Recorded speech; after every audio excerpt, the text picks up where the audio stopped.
یا رحمت للعالمین۔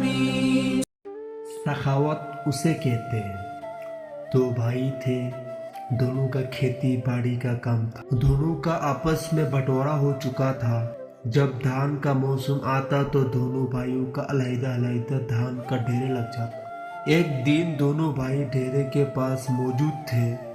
بڑے بھائی نے چھوٹے بھائی سے کہا کہ تم گھر جا کر کھانا کھا کر آ جاؤ تو میں کھانے جاؤں۔ بڑے بھائی کے کہنے سے جب چھوٹا بھائی چلا گیا تو بڑے بھائی کو احساس ہوا کہ بھائی ہم سے چھوٹا ہے، اس میں پوری سمجھ نہیں ہے، 5 روپے خرچ کرنے کی جگہ 10 روپے خرچ کر دیتا ہے، لہٰذا اس کی مدد کرنی چاہیے۔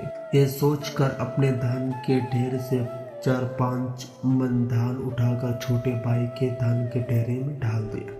جب چھوٹا بھائی کھانا کھا کر آ گیا تو بڑے بھائی سے کہا کہ بھائی صاحب آپ بھی گھر جا کر کھانا کھائیں۔ تو بڑا بھائی بھی چلا گیا۔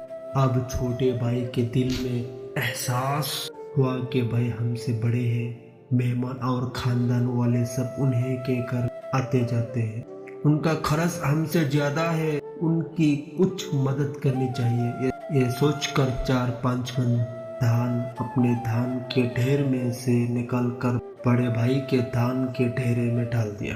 فائدہ: اللہ رب العزت دل کو دیکھتے ہیں نہ کہ مال کو۔ اس نے اس کے مال میں اضافہ کیا، اس طرح دونوں کا مال جو کا تو رہا اور مفت میں ڈھیروں ثواب دونوں نے کمایا۔ اصل سخاوت یہی ہے کہ چھپ کر کی جائے۔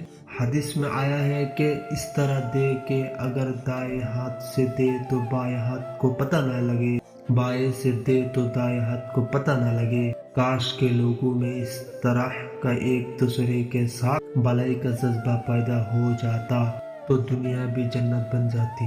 افسوس آج لوگوں کا حال یہ ہو چکا ہے کہ اگر ایسا تنہائی کا موقع پا جائے تو دوسرے کے مال کو اپنے میں شامل کر لے۔ اپنے میں سے دینے کا تو تصور ہی نہیں کیا جا سکتا۔